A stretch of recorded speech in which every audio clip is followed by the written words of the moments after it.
Hello dear friends, today we are going to do answer key of 5.3 The Man in the Tunnel from the book Learn Well Smart Communicative English of class 8.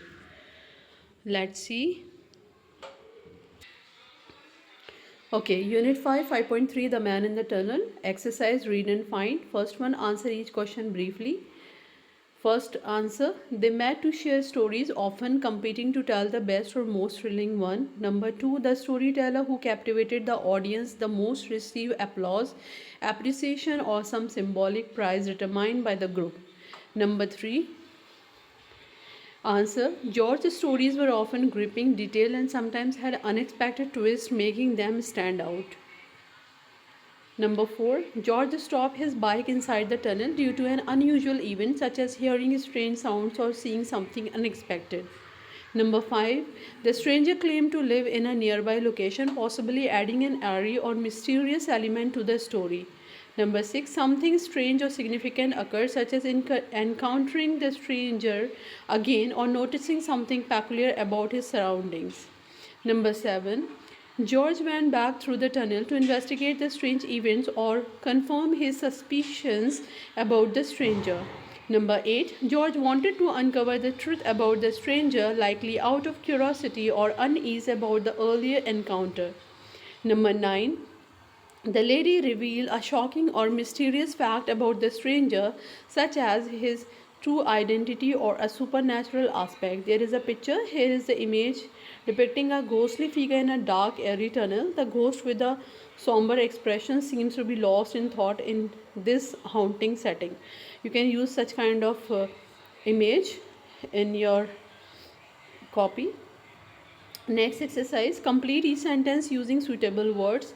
The stories told by George were usually mysterious and thrilling, often involving unusual encounters. Number 2, George's home and office were situated on either side of a tunnel he had to pass through daily. Number 3, in order to reach his office, George had to ride his bike through a dark and airy tunnel. Number 4, George was angry to see the stranger blocking his way inside the tunnel. Number 5, the stranger wanted George to help him find his way or deliver a message. Number 6, George found the house where the stranger claimed to live, but it seemed uninhabited. Number 7, George told the lady about meeting the stranger in the tunnel and his peculiar behavior.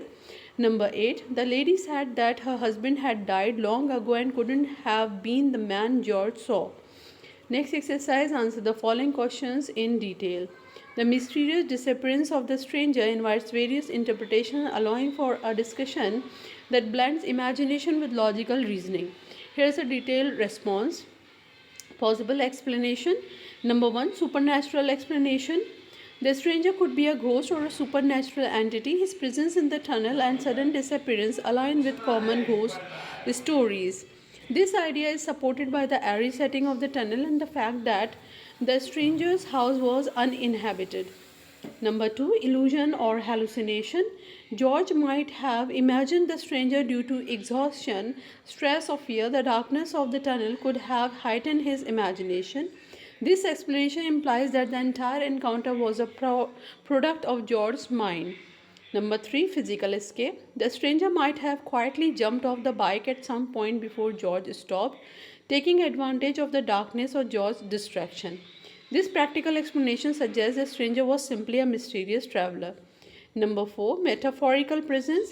The stranger might symbolize George's fears or unresolved emotions. His sudden disappearance could indicate George overcoming these feelings or gaining clarity.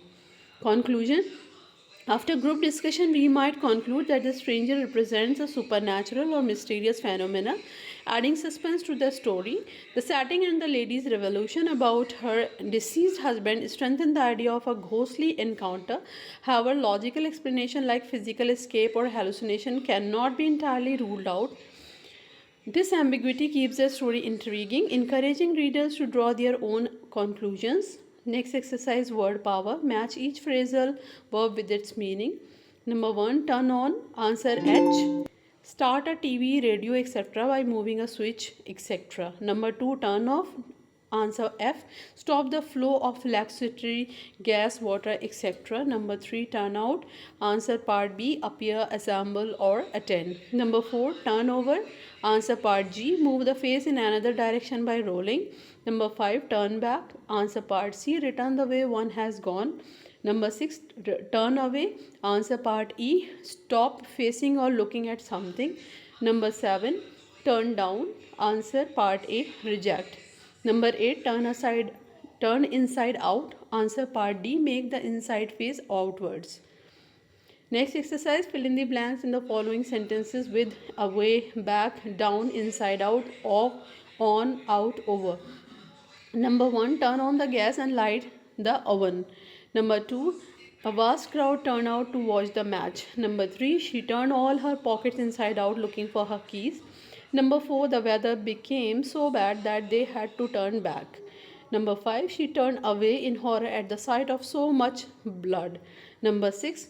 She turned over and went to sleep while yet I was talking to her. Number 7. They turned off the water while they were mending a burst pipe. Number 8. He tried to join the army but was turned down because of poor health. Next exercise, fill in the blanks with the correct form of the words in brackets. Number 1. She is only distantly related to us. Number 2. You are answerable to the boss for this loss. Number 3. I think differently from you in this matter. Number 4. You can never succeed if you work so carelessly. Number 5. We gave them a detailed description of the whole incident. Next exercise, grammar in use. Rewrite each of the following expression in compound form. A flat of 4 rooms, a 4-room flat, an area of 6 acres, a 6-acre area, a note of 5 rupees, a 5-rupee note, a clock of 7 days, a 7-day clock, a junction of 6 roads, a 6-road junction, a book of 80 pages, an 80-page book, a building of 10 stories, a 10-story building, a team of 20 members, a 20-member team, a period of 26 years, a 26-year period, a sentence of 18 words, an 18-word sentence. Next exercise, fill in the blanks using one suitable word each time. Number 1. I used to have a car but I sold it a few months ago. Number 2. Dave used to drink a lot of coffee, now he prefers tea. Number 3. I feel very full after that meal, I am not used to eating so much. Number 4. We used to live in a small village but now we live in London. Number 5. There used to be a cinema here but now it has been knocked down. Number 6. Last year we used to play cricket every evening. At first we didn't like this game because we were not used to it. Next exercise, fill in the blanks with used to plus verb or the present simple form of a suitable verb. Number 1. Do you play any game? Yes, I play basketball. Number 2. Have you got a camera? No, I used to have one but I sold it. Number 3. I used to play tennis but I stopped playing it a few months ago. Number 4. George used to be a waiter but now he is a manager of a hotel. Number 5. When he was a child he never used to eat meat but he eats it now. Number 6. Do you go to work by car? Sometimes but most days I go by train. Speaking and listening. There is conversation. Ghost. That is me, you can consider. Whispers from the shadows. Hello George, do you see me? I have been waiting here for a long time. You may wonder why I haunt this tunnel, why I keep appearing before the living. Let me tell you my story. George. Who are you? What do you want from me? Ghost. My name was once George too, but I met my untimely death many years ago, right here in this very tunnel. I was riding my bike just like you, trying to reach my destination, but fate had other plans. There was an accident, a crash in the tunnel. I never made it out. I was left here alone, lost in the darkness, and my soul could never find peace. George. That's terrible, but why are you still here? Why haven't you moved on? Ghost. I cannot move on, George. My death was so sudden and my soul was filled with regret. I was never able to say goodbye, never able to resolve the unfinished business I left behind. The tunnel, it feels like a prison to me. I am bound to it, forever repeating the moment of my tragic death. The sadness of it all keeps me here, unable to escape. George.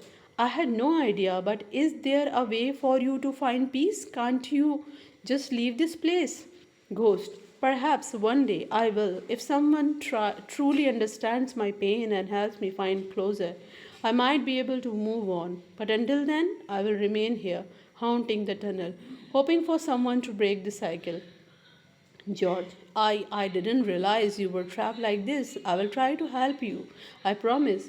You don't deserve to be stuck in this place forever. Ghost, thank you, George. You have shown me kindness, and perhaps that is the first step towards peace. I can only hope that one day the pain of my past will be healed. Next exercise, write well. Suppose you have a problem with your teeth and must see the dentist as quickly as possible. Frame a dialogue with the dentist receptionist. Your side of the dialogue has been given. You are A, the dentist receptionist is B. A, hello, I need to speak to Dr. John. B, good morning, how can I help you? A, is Dr. John available right now?